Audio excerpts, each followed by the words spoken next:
الحمد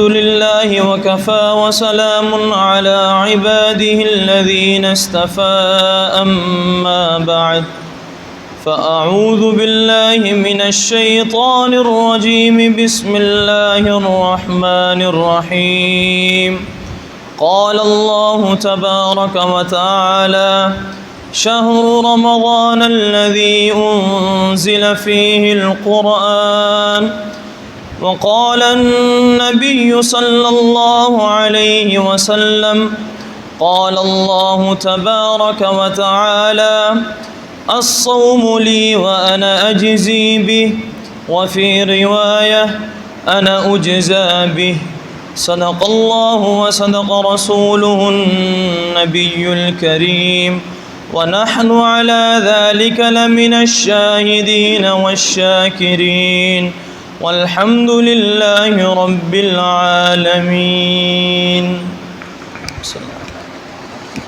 میرے محترم بزرگوں اور دوستو، الحمدللہ اللہ تبارک و تعالی کا خاص فضل اور احسان ہے کہ الحمدللہ ہم رمضان المبارک کا پہلا جمعہ ادا کر رہے ہیں۔ اللہ تبارک و تعالی قرآن مجید میں ارشاد فرماتے ہیں کہ رمضان کا مہینہ وہ مبارک مہینہ ہے جس کے اندر ہم نے قرآن کو نازل کیا، جس کے اندر ہم نے قرآن کو اتارا اور قرآن کو ہم نے نازل کیا جس سے لوگ ہدایت لیں، لوگوں کی ہدایت کا ذریعہ بنے اور سمجھنے والے اسے سمجھیں اور غور و فکر کرنے والے اس میں غور و فکر کریں۔ اس کی تفسیر کے اندر علماء لکھتے ہیں کہ قرآن اللہ تبارک و تعالی نے رمضان المبارک کے مہینے میں نازل کیا۔ رمضان المبارک کا وہ مہینہ ببرکت مہینہ، جس طرح دنیا کے اندر اگر کسی شخص کے ساتھ مختلف ڈگریاں لگا دی جائیں کہ اس کے پاس فلاں ڈگری بھی ہے، اس کے پاس فلاں ڈگری بھی ہے، اس کے پاس یہ عہدہ بھی ہے، اس کے پاس یہ عہدہ بھی ہے، تو وہ معاشرے کے اندر اور ہماری سوسائٹی کے اندر وہ ایک مقبول شخص سمجھا جاتا ہے۔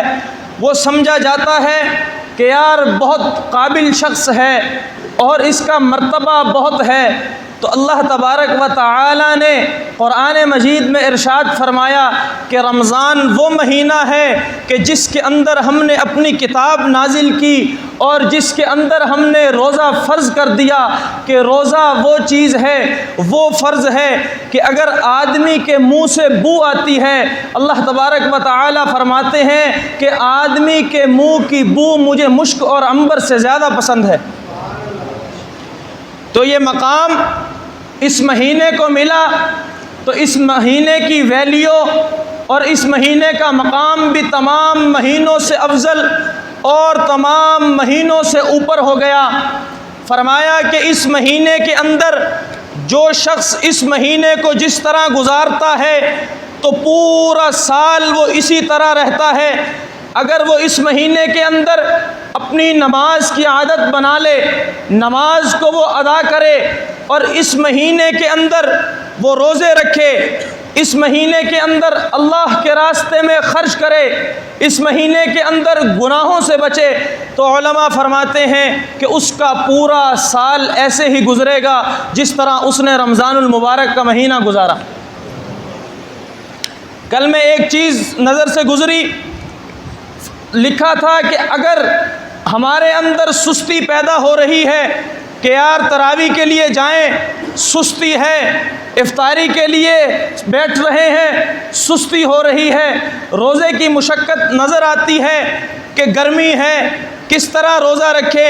نہ میرے دوستو، فرمایا کہ پچھلے سال کا رمضان یاد کرو، پچھلے سال رمضان میں جو ہمیں مشقتیں تھیں، تراویح پڑھنے کے اندر جو تکلیف ہوتی تھی، روزے کا جو ایک بھوک اور پیاس کا احساس ہوتا تھا، اس سال وہ ختم ہو گیا، وہ نہیں ہے، لیکن ہمارے نامہ اعمال کے اندر وہ چیز درج ہو چکی ہے اور قیامت کے دن وہی چیز ہماری بخشش کا ذریعہ ہوگی۔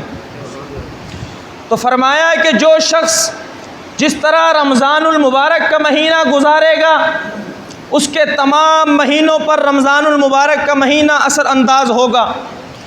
اور فرمایا دوسری نعمت جو ہم نے تمہیں دی وہ قرآن کی نعمت ہے کہ رات کو تراویح کے اندر آدمی قرآن سن رہا ہے، قاری صاحب قرآن پڑھا رہے ہیں، ہم پیچھے قرآن سن رہے ہیں۔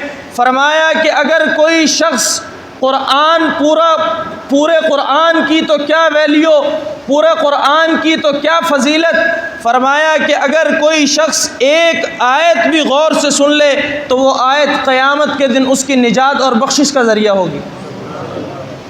تو اب آپ اندازہ لگائیے کہ اگر ہم پورا قرآن سن رہے ہیں تو یہ اللہ تبارک و تعالیٰ کا فضل ہے، اللہ تبارک و تعالیٰ کا کرم ہے کہ ہم گناہ گار بندوں کو اس نے ایک ایسا مہینہ دے دیا کہ اگر ہم پورا سال نالائکی کرتے ہیں اور اس کے دربار میں نہیں آتے، لیکن اس مہینے کے اندر وہ اپنے دربار میں کھینچ لاتے ہیں اور بخشش کا پروانہ دے دیتے ہیں کہ اس رمضان کے اندر میرے دربار میں آتے جاتے رہو، میں تمہیں اپنا پیارا بنا لوں گا۔ اور علماء فرماتے ہیں، اللہ والے فرماتے ہیں کہ جب اللہ تبارک و تعالیٰ کسی بندے کو اپنا پیارا بنا لیتے ہیں تو پھر اسے اپنے سے دور نہیں جانے دیتے۔ تو میرے دوستو، اللہ تبارک و تعالیٰ نے ہر چیز کو دنیا کے اندر جو ہر چیز بنائی، ہر چیز پیدا کی وہ انسان کے لیے ہے، اور انسان کو اللہ تبارک و تعالیٰ نے اپنے لیے پیدا کیا ہے۔ اللہ تبارک و تعالیٰ فرماتے ہیں کہ دنیا کے اندر جو نظام چل رہا ہے ہر چیز وہ انسان کی خدمت میں ہے، انسان مخدوم ہے، ہم نے انسان کو مخدوم بنایا اور تمام دنیا کی چیزیں انسان کی خادم ہیں کہ مٹی قربانی دے رہی ہے تو درخت پیدا ہو رہے ہیں، درخت قربانی دیتے ہیں تو پھل پیدا ہوتے ہیں، پھل انسان کھاتا ہے، وہی سبزہ ہمارے جانور کھاتے ہیں اور انہی جانوروں کا ہم دودھ پیتے ہیں، ان کا گوشت کھاتے ہیں، انہیں ہم استعمال کرتے ہیں کھیتی باڑی کے لیے، اپنے دوسرے کاموں کے لیے ہم انہیں استعمال کرتے ہیں۔ تو اللہ تبارک و تعالی ارشاد فرماتے ہیں کہ تمام چیزیں انسان کی خدمت کے لیے ہیں، اور انسان کو میں نے اپنی خدمت کے لیے بنایا کہ انسان میری عبادت کرے، انسان میرے دربار میں آئے اور مجھ سے مانگے۔ فرمایا کہ اگر اللہ تبارک و تعالی ہمیں معاف نہ بھی کریں تو اللہ تبارک و تعالی پر یہ کوئی لازم نہیں۔ فرمایا کہ اللہ تبارک و تعالی کا سب سے بڑا یہی احسان ہے کہ اللہ تبارک و تعالی نے ہمیں پیدا فرمایا۔ تو اللہ تبارک و تعالی کا یہ فضل ہے۔ حضرت شاہ حکیم محمد اختر صاحب رحمہ اللہ فرماتے تھے، کام بنتا ہے فضل سے اختر، فضل کا آسرا لگائے ہیں، کہ یہ اللہ تبارک و تعالی کا خاص فضل اور کرم ہے کہ اللہ تبارک و تعالی نے امت محمدیہ صلی اللہ علیہ وسلم کو ایسے عبادات دی ہیں کہ اگر مسلمان بھائی کسی مسلمان سے مصافحہ کرتا ہے تو اس کے گناہ معاف کر دیے جاتے ہیں۔ اگر وہ اس کے لیے تکلیف محسوس کرتا ہے کہ میرے فلاں بھائی کو یہ تکلیف ہے، دل کے اندر احساس پیدا ہو رہا ہے، تو فرمایا کہ اس سے بھی اس بھائی کے گناہ معاف ہو جاتے ہیں۔ تو اس کے اندر علماء لکھتے ہیں کہ اب قرآن سے ہم کس طرح فائدہ حاصل کریں گے، کہ قرآن سے ہم جو فائدہ حاصل کریں گے اور قرآن کو جو ہم سمجھیں گے وہ کس طرح ہم سمجھیں گے، کہ اپنے دل کے برتن کو ہمیں صاف کرنا ہوگا، گناہوں سے ہمیں نکلنا ہوگا، گناہوں کی زندگی ہمیں چھوڑنی ہوگی، ہمیں معاشرے کے خلاف چلنا ہوگا۔ آج ہم کہتے ہیں جی معاشرہ بہت خراب ہے، کیا کریں، ہم مجبور ہو جاتے ہیں۔ اللہ اکبر، صحابہ اکرام کی قربانیوں پر ایک نظر ڈالیں، صحابہ اکرام کی قربانیوں کو دیکھیں، ماحول کیا تھا، معاشرہ کیا تھا، ہر طرف کفار ہیں، ہر طرف ان کا دبدبا ہے، لیکن صحابہ اکرام نے پیغمبر علیہ السلام کو نہیں چھوڑا، صحابہ اکرام کی جماعت نے پیغمبر علیہ السلام کے دین کو نہیں چھوڑا۔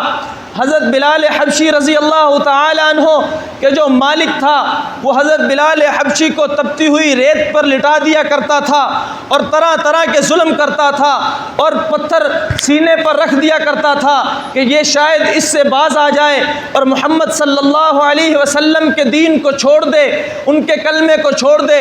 لیکن حضرت بلال رضی اللہ تعالی عنہ کی زبان سے احد احد ہی جاری ہوتا تھا۔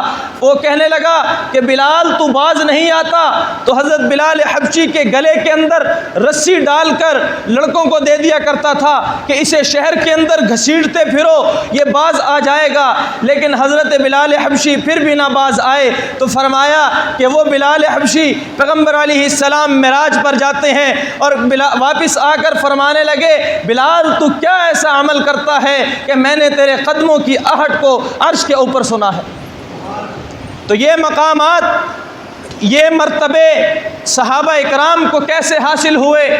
صحابہ اکرام نے قربانی دی، صحابہ اکرام نے اپنی جان پیش کی دین کے لیے، صحابہ اکرام نے طرح طرح کی مشقتیں برداشت کی۔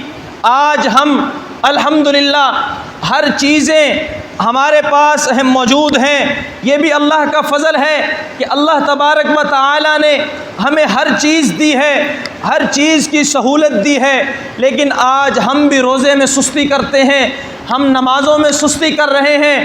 میرے دوستو یاد رکھو، ایک بار اگر رمضان انسان فوت ہو جاتا ہے تو دوبارہ عبادت کا موقع، چاہے فرمایا کہ قبر کے اندر ایک آدمی قرآن کی تلاوت کر رہا ہے، نمازیں پڑھ رہا ہے، لیکن باہر ایک شخص سبحان اللہ کہہ رہا ہے، اس سبحان اللہ کی جو قیمت ہے وہ اس قبر والے کی قیمت نہیں ہے۔ تو آج ہم سب کچھ موجود ہونے کے باوجود، سب کچھ ہونے کے باوجود ہم روزہ چھوڑ دیتے ہیں کہ جی گرمی ہے، کیا کریں، روزہ نہیں رکھا جاتا، مشقت برداشت نہیں ہوتی۔ نہ میرے دوستو، یہ مشقت ختم ہو جائے گی، مشقت 1 گھنٹہ 2 گھنٹہ زیادہ سے زیادہ 1 دن کے بعد مشقت ختم ہو جاتی ہے، تکلیف دور ہو جاتی ہے۔ لیکن جو آپ کے نامہ اعمال کے اندر روزہ لکھ دیا جاتا ہے، جو آپ کے نامہ اعمال کے اندر نمازوں کا ثواب لکھ دیا جاتا ہے، جو آپ کے نامہ اعمال کے اندر زکوٰۃ کا ثواب لکھ دیا جاتا ہے، مسلمان بھائی سے ہمدردی کا ثواب لکھ دیا جاتا ہے، تو قیامت کے دن وہ کام آئے گا اور وہ انسان کی بخشش کا سبب ہوگا۔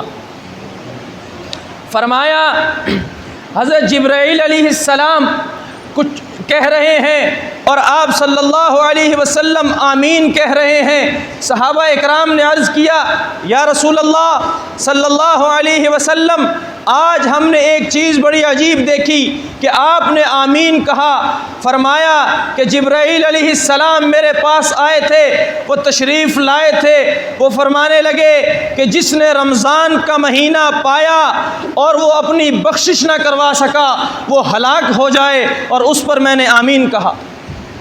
یہ بات کرنے والے کون ہیں؟ ملائکہ کے سردار ہیں۔ اور آمین کہنے والی ذات کون ہے؟ انبیاء کی سردار ہے کہ اگر جس شخص نے رمضان کا مہینہ پایا، رمضان المبارک اس کو مل گیا اور وہ اپنی بخشش نہ کروا سکا، تو آپ صلی اللہ علیہ وسلم نے کیا ارشاد فرمایا کہ وہ شخص ہلاک ہو جائے۔ کتنی سخت وعید ہے۔ ایک بات ہمیشہ یاد رکھیں، جس چیز کی، جس اوقات کی، جس جگہ کی جتنی فضیلت ہوتی ہے، جتنا اجر اور ثواب ہوتا ہے، اور اگر وہاں انسان نالائقی کرتا ہے تو اس کا گناہ بھی اتنا ہی زیادہ ہوتا ہے۔ تو اس مبارک مہینے کے اندر اللہ تبارک و تعالی نے ہمارے اوپر ایک اور فضل کیا، ایک اور احسان کیا کہ میرے بندے کمزور ہیں، عام دنوں کے اندر اگر نفل پڑھ رہے ہیں تو نفل کا ثواب ملتا ہے، سنت پڑھتے ہیں تو سنت کا ثواب ملتا ہے، فرض نماز یا کوئی فرائض ادا کرتے ہیں تو فرض کا ثواب ملتا ہے۔ تو اللہ تبارک و تعالی نے رمضان المبارک کے اندر اس کو بڑھا دیا۔ فرمایا کہ اگر کوئی شخص رمضان المبارک کے اندر نفل پڑھے گا تو اس کو ہم سنت کا اجر دیں گے، اگر کوئی سنت ادا کرے گا تو اس کو ہم فرض کا اجر دیں گے، اگر کوئی ایک فرض ادا کرے گا تو اس کو ہم 70 فرائض کے برابر ثواب دیں گے۔ تو یہ اللہ تبارک و تعالیٰ کا ہم پر احسان ہے کہ پورا مہینہ ہی رحمت ہے، قرآن بھی پڑھا جا رہا ہے، روزہ بھی دن میں رکھا جا رہا ہے، عبادت ہی عبادت ہو رہی ہے۔ تو میرے دوستو، یہ رمضان المبارک کا مہینہ اپنی صلاحیتوں کو نکھارنے کا مہینہ ہے، اپنی صلاحیتوں کو عمدہ کرنے کا مہینہ ہے۔ جس طرح ایک آدمی کسی ٹریننگ سینٹر کے اندر وہ جو مشق کرتا ہے، اپنی اس کو کہا جاتا ہے کہ یہ وہی ایام ہیں، یہ وہی دن ہیں کہ جس کے اندر آپ اپنی صلاحیت بنا سکتے ہیں۔ کہ ایک طالب علم اگر مدرسے میں پڑھ رہا ہے تو اس کو یہ کہا جاتا ہے کہ مدرسے سے جانے کے بعد موقع نہیں ملے گا، یہی وقت ہے کہ اپنے آپ کو بنا لو، اپنے آپ کو سدھار لو، اپنے اوپر محنت کر لو۔ تو فرمایا کہ یہ رمضان المبارک کا مہینہ اپنے آپ کو نیکی کے کاموں کے اندر داخل کرنے کا مہینہ ہے، اپنی صلاحیتوں کو نکھارنے کا مہینہ ہے۔ مولانا جلال الدین رومی فرماتے ہیں کہ جس طرح آپ باغ کو دیکھتے ہیں کہ اس کے اندر گرد و غبار ہے، اس کے اندر دھواں جمع ہوا ہے، اور آپ صبح جاتے ہیں، فجر کی نماز کے بعد اس کو دیکھتے ہیں، وہ تر و تازہ ہے، پتے سبز نظر آ رہے ہیں، ایک اچھا صاف ستھرا ماحول نظر آتا ہے۔ تو فرماتے ہیں کہ کیا وجہ ہے کہ وہ کیوں تازہ ہو گیا، وہ کیوں سر سبز ہو گیا؟ فرمایا کہ رات کو اس کے اوپر شبنم پڑی ہے، رات کو ہلکی ہلکی اس کے اوپر بارش ہوئی ہے، جس کی وجہ سے وہ تر و تازہ ہو گیا ہے، جس کی وجہ سے اس میں نکھار آ گیا ہے۔ فرمایا کہ یہ رمضان المبارک کا مہینہ ہے کہ اس کے اندر آدمی کے دل میں، مومن کے دل کے اندر اللہ تبارک و تعالیٰ کی رحمت کی بارش ہوتی رہتی ہے، اور اس کا چہرہ بتاتا ہے کہ میرے دوست، اس کا چہرہ کھلا ہوا ہے، اس کا چہرہ بڑا تر و تازہ نظر آتا ہے، اس کی کیا وجہ ہے؟ فرمایا کہ اس کے اوپر اللہ تبارک و تعالیٰ کی رحمت کی بارش ہوئی ہے۔ تو یہ مہینہ ہماری صلاحیتوں کو نکھارنے کا مہینہ ہے کہ ہم اس کے اندر اپنے کاموں کو چھوڑ دیں۔ صحابہ اکرام کی جماعت نے اس مہینے کے اندر یا جس نیکی کا موقع آیا اس کے اندر اپنے تمام کام چھوڑ دیے۔ فرمایا کہ صحابہ اکرام کی جماعت اتنی قربانی دیتی تھی۔ حضرت سعد بن وقاص رضی اللہ تعالیٰ عنہ فرماتے ہیں کہ میں رات کو اٹھتا ہوں، پیشاب کے لیے جاتا ہوں تو ایک چیز ہلتی ہوئی نظر آتی ہے۔ فرمایا کہ میں نے دیکھا کہ وہ اونٹ کی کھال کا ایک ٹکڑا ہے، میں اس کو لیتا ہوں، اس کو جلاتا ہوں، جلا کے اس کو پیس کے اس کا صفوف بنا لیتا ہوں، اور اس صفوف کو میں 3 دن تک استعمال کرتا ہوں۔ مگر صحابہ اکرام نے روزے نہیں چھوڑے۔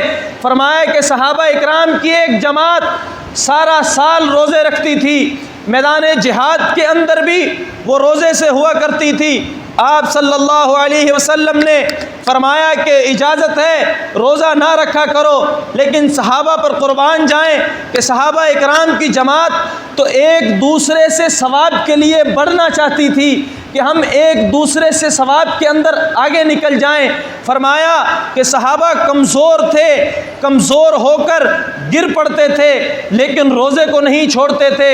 حضرت سعد فرماتے ہیں کہ ہم بھوکے پیاسے رہتے تھے، پیٹ پر پتھر باندھے ہوتے تھے، لیکن ہم نے روزے کو نہ چھوڑا، ہم نے دین کے احکامات کو نہ چھوڑا۔ پھر اللہ تبارک و تعالی اس قربانی کا کیا اجر دیتے ہیں اور اس قربانی کا کیا مرتبہ ہوتا ہے۔ حضرت علی رضی اللہ تعالیٰ عنہ ارشاد فرماتے ہیں کہ میں حضور صلی اللہ علیہ وسلم کے ساتھ کئی دن فاقوں سے رہا، کئی دن ہم نے پیٹ پر پتھر باندھے، اور آج یہ حال ہے کہ میری زکوٰۃ 40,000 درہم ہے۔ کہ اللہ تبارک و تعالیٰ کے راستے کے اندر جو شخص قربانی دیتا ہے تو اللہ تبارک و تعالیٰ اس کو دنیا کے اندر بھی اجر اور مرتبہ دیتے ہیں، اور آخرت کے اندر تو اللہ تبارک و تعالیٰ اسے کیا ہی شان دیں گے۔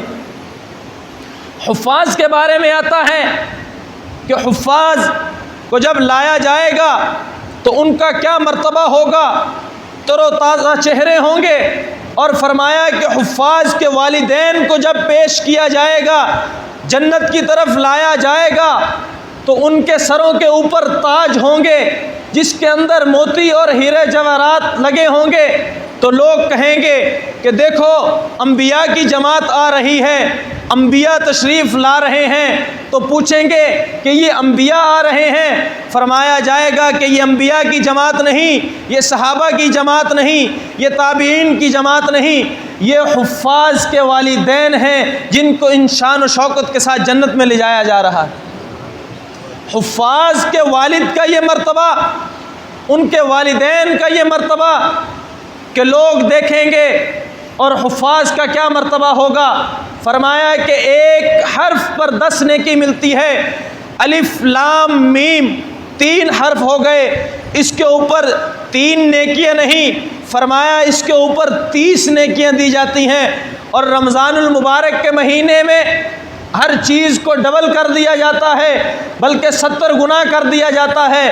تو آپ اندازہ لگائیں کہ جو حفاظ، جو قاری صاحب ہمیں قرآن سنا رہے ہیں، جو قرآن پڑھا رہے ہیں، ان کے فضائل اور ان کے مرتبے کتنے بلند ہو جاتے ہیں کہ سننے والے کے لیے یہ ہے کہ وہ ایک آیت سن لے تو اس کی بخشش کا ذریعہ، تو حفاظ اور علماء کا قیامت کے دن کیا مرتبہ ہوگا۔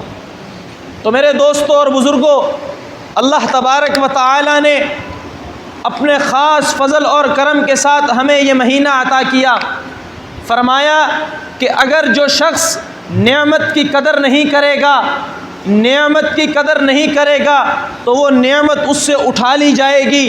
ہم دیکھتے ہیں، ہمارے سامنے کئی واقعات آتے ہیں کہ علماء موجود ہیں، علماء کے پاس نہیں جا رہے کہ یار چلے جائیں گے، اللہ والے موجود ہیں، اللہ والوں کے پاس نہیں جا رہے، تبلیغی مرکز موجود ہیں، نہیں جا رہے۔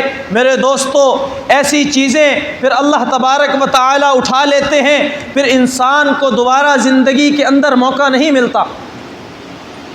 امام بخاری رحمہ اللہ جہاں 90,000 شاگرد حدیث کا درس سنا کرتے تھے، لوگوں نے ناقدری کی، آج وہاں کوئی حدیث پڑھنے والا موجود نہیں۔ کیوں؟ کیا وجہ ہے کہ اگر نعمت کی ناقدری اور ناشکری شروع کر دیتا ہے تو فرمایا کہ وہ نعمت اس سے اٹھا لی جاتی ہے۔ الحمدللہ، الحمدللہ کا جو لفظ ہے یہ بہت بہترین ہے کہ ہر حال کے اندر انسان اپنی زبان سے یہی جاری کرے کہ الحمدللہ، اللہ کا شکر ہے کہ آپ انہیں نہیں دیکھتے کہ جن کے ہاتھ پاؤں سلامت نہیں ہیں، جن کے اعضاء سلامت نہیں ہیں۔ فرمایا کہ ایک اللہ والے حج کے لیے جا رہے تھے، پیدل سفر کر رہے ہیں، پیدل جا رہے ہیں، اور لوگ شاہی سواریوں پر جا رہے ہیں، اور کہنے لگے اللہ تبارک و تعالی سے، سوال کیا، اللہ میں پیدل جا رہا ہوں، تیرا دوست حج کے لیے پیدل جا رہا ہے اور یہ لوگ سواریوں پر، اونٹوں پر، گھوڑوں پر جا رہے ہیں، تو کیا دیکھتے ہیں اتنی دیر کے اندر ایک آدمی چمڑے کے اس کے اندر لپٹا ہوا ہے اور وہ گیند کی طرح جا رہا ہے۔ دیکھ کر حیران ہو گئے کہ یہ کیا ماجرا ہے، اور اس سے حج کے اندر ملاقات ہوئی۔ اس نے کہا کہ میں کئی سال پہلے چلا ہوں اور اسی طرح چلتے چلتے میں حج کے لیے آیا ہوں، تو رونے لگے، سجدہ شکر ادا کیا۔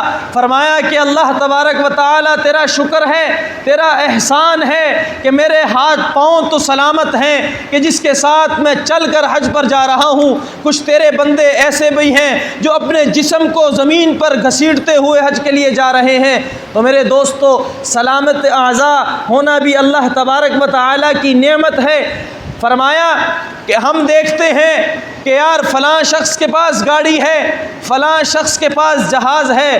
میرے دوستو نہیں، ہمیں اپنے سے نیچے دیکھنا چاہیے کہ یار فلاں میرے بھائی کے پاس سائیکل ہے، اللہ کا شکر ہے اللہ نے مجھے موٹر سائیکل دیا ہے، اللہ کا شکر ہے فلاں شخص کے پاس موٹر سائیکل ہے، مجھے اللہ نے کار دی ہے۔ تو میرے دوستو، یہی چیزیں، یہی احساس جب ہمارے اندر پیدا ہوگا تو ہم نیکی کے کاموں میں بھی آگے بڑھیں گے اور ہم نیکی کے کام بھی کریں گے۔ صحابہ کرام کی جماعت نیکی کے اندر آگے بڑھتی تھی، آپ صلی اللہ علیہ وسلم سے آ کر ایک ایک چیز پوچھا کرتی تھی کہ حضرت ہم اس طرح اعمال میں کس طرح آگے بڑھ سکتے ہیں۔ اللہ تبارک و تعالی خود ارشاد فرماتے ہیں کہ میں تمہارے مرتبے اور تمہاری چیزیں نہیں دیکھتا، میں تمہارے دلوں کو دیکھتا ہوں کہ دل کے اندر کیا ہے۔ اگر دل کے اندر اللہ تبارک و تعالی کی ذات ہے تو انسان کی قیمت ہے، انسان کی قدر ہے۔ اگر دل کے اندر اللہ تبارک و تعالی نہیں ہے، غیر ہیں، غیروں کو دل کے اندر رکھا ہوا ہے، تو یاد رکھو اس انسان کی کوئی قدر و قیمت نہیں ہے۔ دنیا کے اندر تو دنیا تو عارضی ہے، دنیا کے اندر انسان سمجھتا ہے کہ فلاں ڈگری لے لی، فلاں مرتبہ لے لیا، فلاں چیز لے لی، ہم کامیاب ہو گئے۔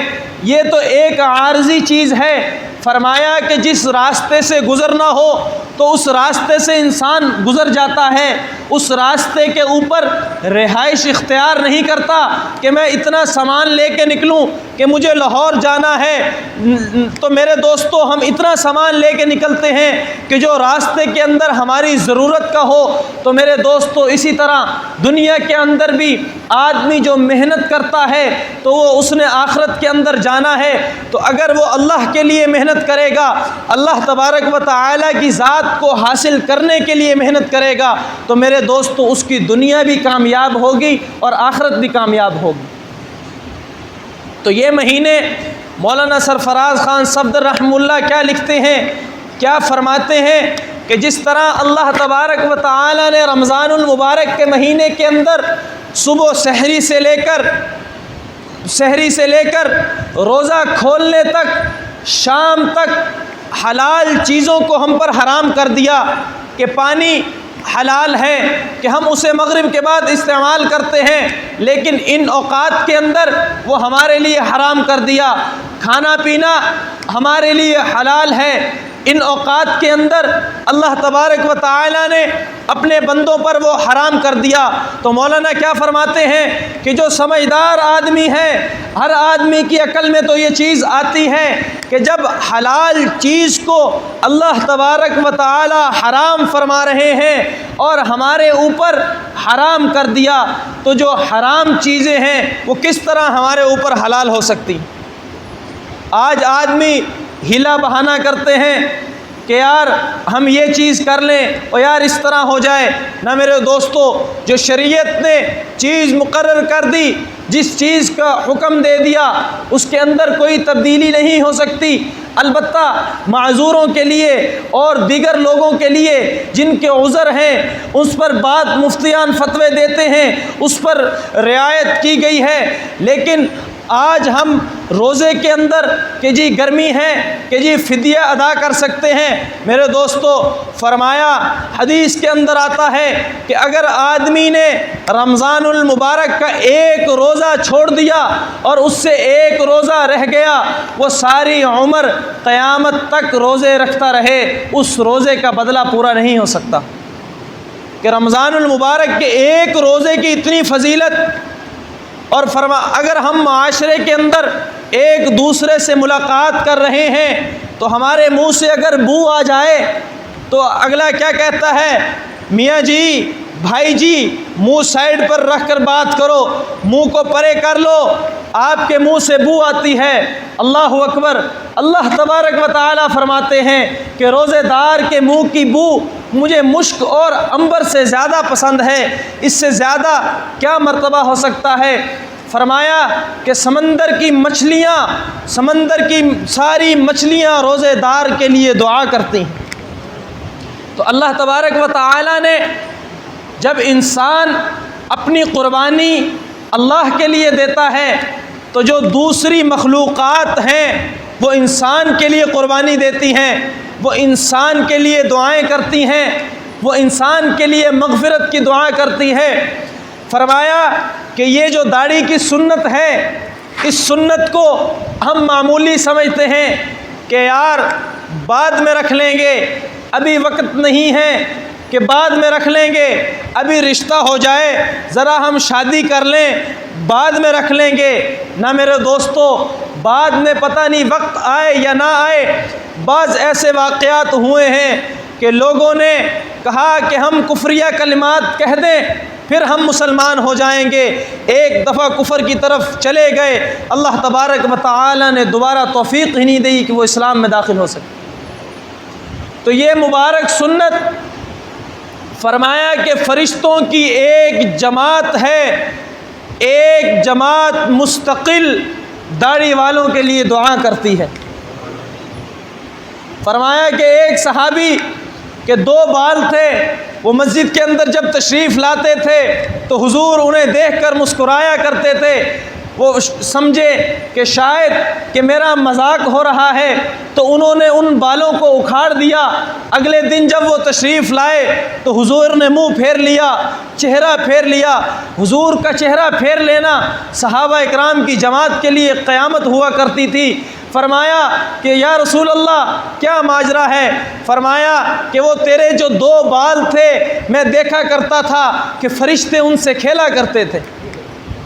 تو میرے دوستو، ہر چیز فرمایا کہ چھوٹی سے چھوٹی نیکی کو بھی نہ چھوڑو، چھوٹی سے چھوٹی نیکی انسان کی بخشش کا ذریعہ بن جاتی ہے۔ اور یہ سمجھ کر گناہ کرنا کہ یار چھوٹا گناہ ہے، معمولی سا گناہ ہے، تو میرے دوستو وہ گناہ کرتے کرتے فرمایا کہ انسان کے دل کے اوپر مہر لگا دی جاتی ہے، اور انسان گناہوں کی زندگی کے اندر اور گناہوں کی دلدل کے اندر انسان پھنس جاتا ہے کہ دوبارہ اس کو نکلنے کا راستہ نہیں ملتا۔ تو ہمیں رمضان المبارک کے مہینے کے اندر ہمیں سیکھنا چاہیے، اپنی صلاحیتوں کو نکھارنا چاہیے، اچھی مجالس کے اندر جانا چاہیے، علماء کی صحبت میں بیٹھنا چاہیے، جتنا سے جتنا وقت ہو قرآن مجید کی تلاوت کریں۔ رمضان المبارک کے اندر ایک ہی وظیفہ ہے کہ قرآن کی تلاوت کرو۔ آپ صلی اللہ علیہ وسلم نے صحابہ اکرام کی جماعت سے فرمایا کہ تم صبح صبح اٹھو اور فلاں بازار کے اندر تشریف لے جاؤ اور تمہیں 2 اونٹنیاں ملیں، تمہیں 3 اونٹنیاں ملیں۔ کون چاہتا ہے کہ اسے 2 اونٹنیاں دی جائیں، اسے 3 اونٹنیاں دی جائیں؟ صحابہ اکرام نے عرض کیا یا رسول اللہ ہم چاہتے ہیں کہ اس وقت اونٹنیوں کی بڑی قیمت ہوا کرتی تھی۔ تو فرمایا کہ اگر کوئی شخص 2 آیتیں قرآن کی تلاوت کر لے 2 اونٹنیوں سے بہتر ہے، 3 آیتیں تلاوت کر لے 3 اونٹنیوں سے بہتر ہے، 5 آیتیں تلاوت کر لے 5 اونٹنیوں سے بہتر ہے۔ ایک آیت کی یہ فضیلت ہے، آپ معمول بنائیں گے کہ آج ایک آیت تلاوت کرنی ہے، قرآن کے ساتھ محبت ہوتی چلی جائے گی، قرآن کے ساتھ انسیت ہوتی چلی جائے گی، پھر قرآن آپ کو اپنی طرف کھینچ لے گا، اور پھر 1-2 آیات سے آپ آدھا پارا پورا پارا تلاوت کرنے لگ جائیں گے۔ تو بس میرے دوستو، اللہ تبارک و تعالی ہمیں ان باتوں پر عمل کرنے کی توفیق عطا فرمائے، اور رمضان المبارک کے جو وقت ہیں، جو لمحات ہیں، انہیں قیمتی بنانے والا بنائے، اور فضول کاموں سے، لغویات سے اور دوسری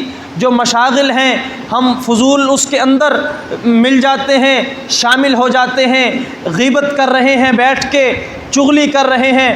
فرمایا بعض روزے دار ایسے ہیں انہیں بھوکا پیاسا رہنے کے سوا کچھ نہیں ملتا کہ وہ دوسروں کی غیبت بھی کر رہے ہیں، چغلی بھی کر رہے ہیں۔ تو میرے دوستو، بھوکا پیاسا رہنے اور اپنے اعضاء پر، اپنی زبان پر غیبت نہیں کر رہے، کسی کی چغلی نہیں کر رہے، بد نظری نہیں کر رہے، تو ان چیزوں کو جب جمع کریں گے اور اخلاص کے ساتھ، ثواب کی نیت کے ساتھ روزہ رکھیں گے تو فرمایا کہ اس انسان کے سارے گناہ معاف کر دیے جاتے ہیں۔ تو بس میرے دوستو، اللہ تبارک و تعالی مجھے بھی اور آپ کو بھی ان باتوں پر عمل کرنے کی توفیق عطا فرمائے۔ وما علینا الا البلاغ۔